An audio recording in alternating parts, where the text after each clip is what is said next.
അപ്പോൾ അവർ പ്രതീക്ഷിക്കുന്ന തലങ്ങളിലേക്ക് അവരെ എത്തിക്കുക എന്നുള്ളത് എൻ്റെ ഉത്തരവാദിത്വം. ബിസിനസ്സിൽ ഭയങ്കര അഗ്രഗണ്യരായിരിക്കും. അവരുടെ അടുത്തേക്ക് നേരിട്ട് വരുന്ന ഒരു കസ്റ്റമറെ കൺവിൻസ് ചെയ്യാനായിട്ട് അവർക്ക് പറ്റില്ല. വിദേശികൾ അറിവ് നേടാനായിട്ട് അവർ ആദ്യം വരുന്നത് എങ്ങോട്ടാണ്? നമ്മുടെ ഭാരതത്തിലേക്ക്. ഭാരതത്തിലേക്ക് വരുന്നതിൻ്റെ കാര്യം എന്ന് പറയുന്നത് ഭാരതത്തിൻ്റെ അടിസ്ഥാനപരമായിട്ടുള്ള ഈ പൗരാണിക ശാസ്ത്രത്തെ അറിയുക എന്നുള്ളതാണ്.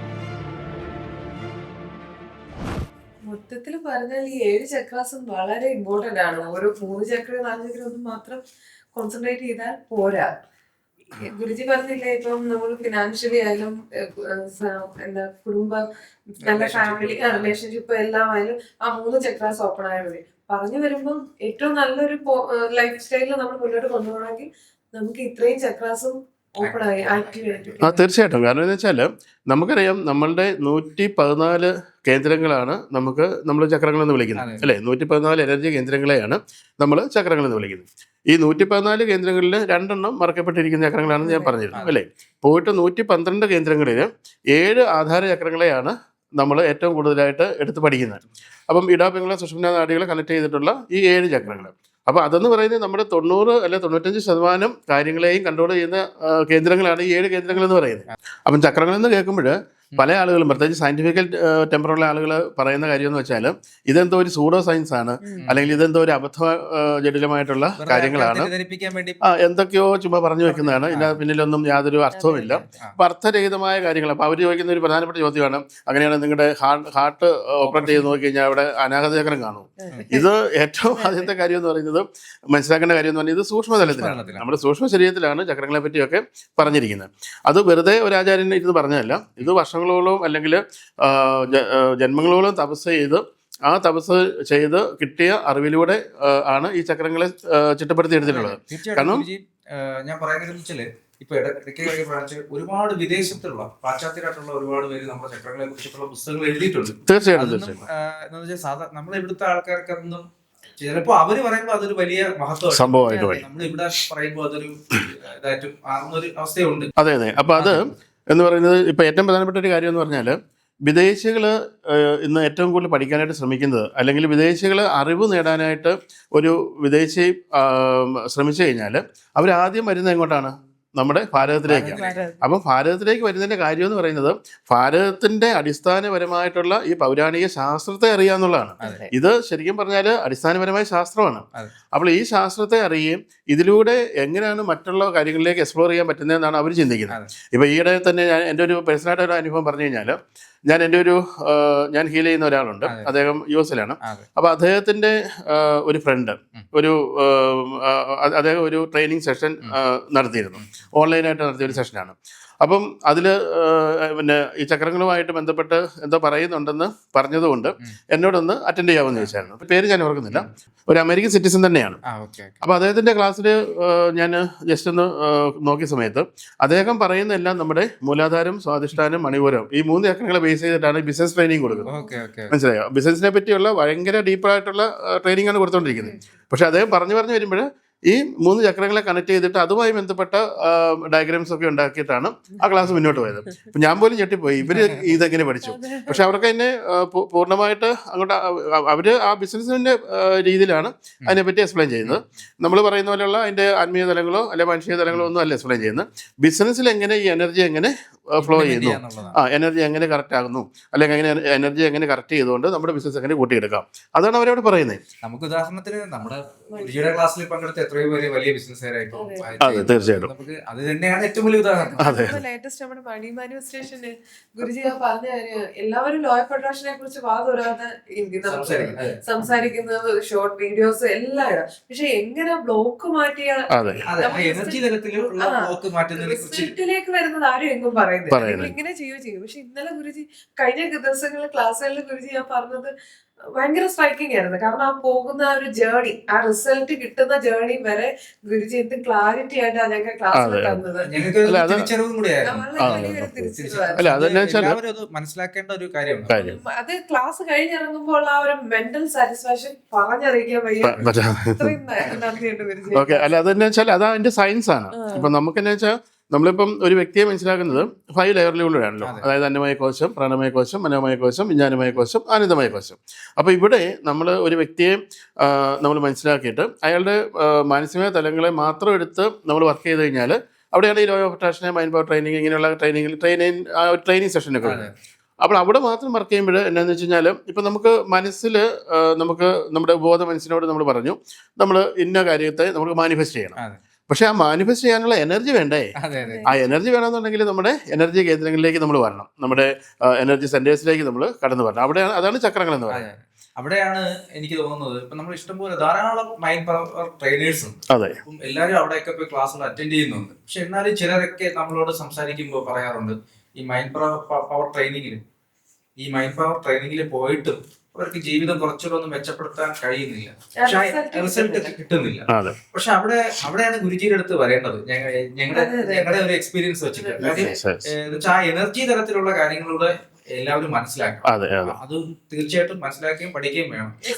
എൻഡ് റിസൾട്ട് അത് നമുക്ക് ക്ലാസ് അറ്റൻഡ് ചെയ്യുമ്പോൾ തന്നെ ഗുരുജി ഞങ്ങൾക്ക് ഫീൽ ചെയ്യുന്നത് ഇത് ഈ രീതിയിൽ പോയി കഴിഞ്ഞാൽ അത് ഉറപ്പായിട്ട് വർക്ക്ഔട്ട് ആകും എന്നുള്ളത്. റിസൾട്ട് കിട്ടുന്നതിന് മുന്നേ ഉള്ള കാര്യം ഇപ്പൊ ഞാൻ പറയുന്നത്.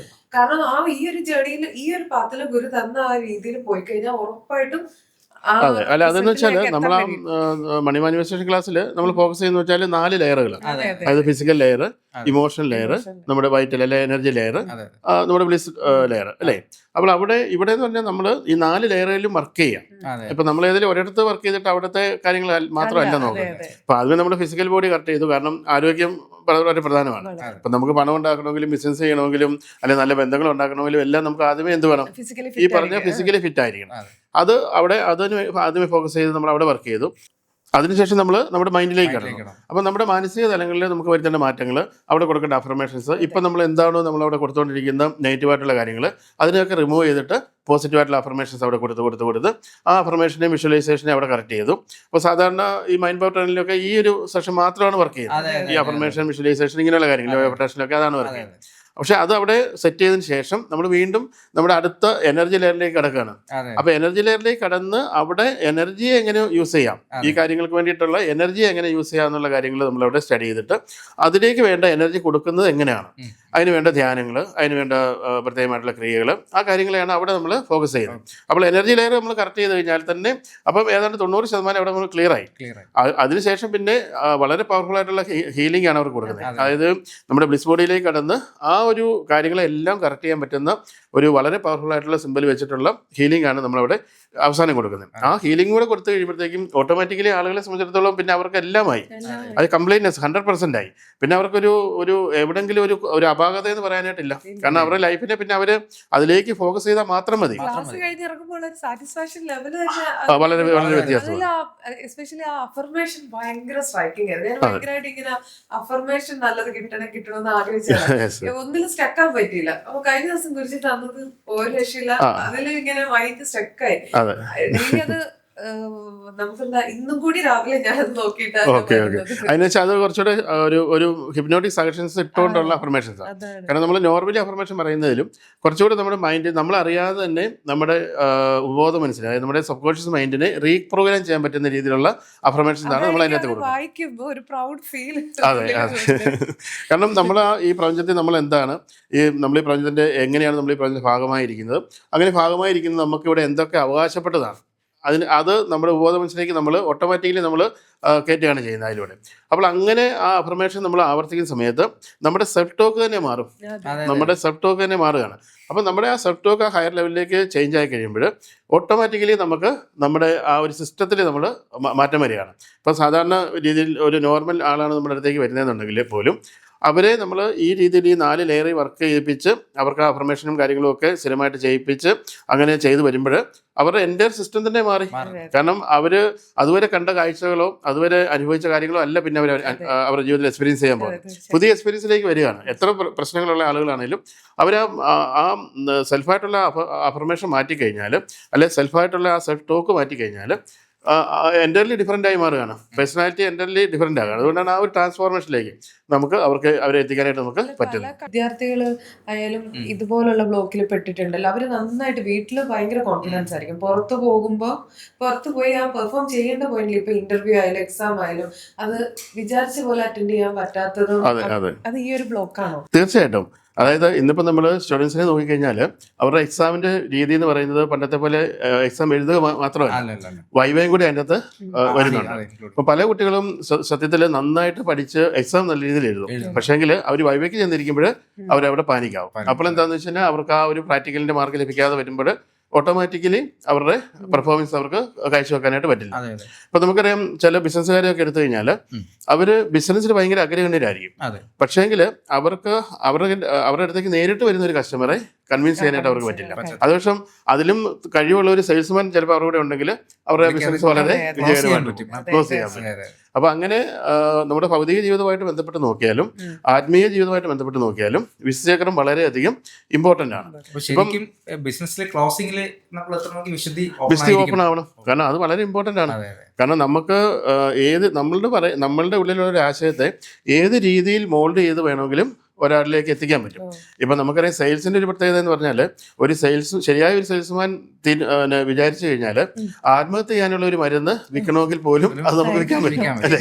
ആത്മഹത്യ ചെയ്യാനുള്ള ഒരു കയറ് നിങ്ങൾ വാങ്ങി വെച്ചാലേ നിങ്ങൾക്ക് ജീവിതത്തിൽ സമാധാനം കിട്ടുള്ളൂ. അതായത് നിങ്ങൾക്ക് ഒരു എമർജൻസി വന്നു കഴിഞ്ഞാൽ ഇത് ഉപയോഗിക്കാം എന്ന് പറഞ്ഞ് ഒരു സെയിൽസ്മാൻ അതിനെ കൺവിൻസ് ചെയ്ത് കഴിഞ്ഞാൽ അതിന് പോലും മാർക്കറ്റ് ഉണ്ട്. അപ്പൊ ആ മാർക്കറ്റ് എന്ന് പറയുന്നത് കംപ്ലീറ്റ് ബേസ് ചെയ്തേക്കുന്നത് ഈ സെയിൽസിലാണ്. അപ്പൊ അതിന് ഏറ്റവും ഇമ്പോർട്ടൻ്റ് എന്ന് പറയുന്നത് നമ്മുടെ വിശ്വചക്രം ഓപ്പൺ ആയിരിക്കുക എന്നുള്ളതാണ്. അതിലേക്ക് ആവശ്യമായിട്ടുള്ള എനർജി കൊടുത്തുകൊണ്ട് ആ വിശ്വചക്രത്തെ ഓപ്പൺ ആക്കി എടുത്തു കഴിഞ്ഞാൽ സാധാരണഗതിയിൽ നോർമൽ പെർഫോമൻസ് ചെയ്യുന്ന ഒരാൾക്ക് ഒരു വലിയ പെർഫോമറായിട്ട് മാറാനായിട്ട് സാധിക്കും. എനിക്കറിയാം ഒരുപാട് ആളുകൾ വളരെ സാധാരണ നിലയിൽ നിന്നിട്ട് അല്ലെങ്കിൽ സാധാരണ ജോലിയൊക്കെ ചെയ്തുകൊണ്ട് നിന്നിട്ട് അവരൊക്കെ ഇന്ന് വലിയ പെർഫോമൻസ് ആയി എന്ന് വെച്ചാൽ വലിയ മൈൻഡ് പവർ ട്രെയിനേഴ്സായിട്ട് അല്ലെങ്കിൽ വലിയ ട്രെയിനേഴ്സായിട്ട് മാറി, ഇന്റർനാഷണൽ ട്രെയിനേഴ്സായിട്ട് മാറിയ അനേകം ആളുകളുണ്ട്. ഇപ്പം നമ്മുടെ തന്നെ ക്ലാസ്സിൽ പങ്കെടുത്ത പലരും അങ്ങനെ ആയിട്ടുണ്ട്, അല്ലേ? അപ്പോൾ അവർക്കൊക്കെ ആ ഒരു വിശ്വചക്രത്തെ കേന്ദ്രീകരിച്ചുകൊണ്ട് ഫോക്കസ് ചെയ്തുകൊണ്ട് വർക്ക് ചെയ്യാനായിട്ട് സാധിച്ചതുകൊണ്ട് ആണ് അവർക്ക് ആ ഒരു നിലയിലേക്ക് വരാനായിട്ട് പറ്റി, അല്ലേ? അപ്പോൾ അവർക്കൊക്കെ ആ വിശ്വചക്രത്തിൽ കേന്ദ്രീകരിച്ചുകൊണ്ട് കൂടുതൽ വർക്ക് ചെയ്യാനായിട്ടും കൂടുതൽ മെഡിറ്റേഷൻ ചെയ്യാനായിട്ടും ആ വിശ്വചക്രത്തെ ഓപ്പൺ ചെയ്യാനായിട്ടുള്ള ക്രിയകളിലൂടെ കടന്നു പോകാൻ സാധിച്ചതുകൊണ്ടാണ് അവർക്കൊക്കെ ആ നിലയിലേക്ക് അവരുടെ ജീവിതത്തെ ട്രാൻസ്ഫോം ചെയ്യാൻ പറ്റും. ഇപ്പം ഏതൊരാൾക്കും നമുക്ക് അതിന് സാധിക്കും. ഇപ്പം ഇതിനകത്ത് പറയാനുള്ളതെന്ന് വെച്ചാൽ ഒരാൾക്ക് അത് സാധിക്കുന്നുണ്ടെങ്കിൽ എല്ലാവർക്കും അത് സാധിക്കും. പക്ഷേ നമ്മൾ അതിനുള്ള ക്രിയകൾ, അതിനുള്ള പ്രാക്ടീസുകൾ, അതിനുള്ള വഴികൾ തിരഞ്ഞെടുക്കുക എന്നുള്ളതാണ് ഇമ്പോർട്ടൻറ്റ്. ഒരു കാര്യം പഠിക്കാനായിട്ട് വരികയാണെങ്കിൽ നിങ്ങൾ അവർക്ക് പഠിപ്പിച്ചിട്ടേ വിടും. അതെ, ഏറ്റവും വലിയ കാര്യം. വളരെ വ്യത്യാസം, വളരെ വ്യത്യാസം. അതെ അതെ.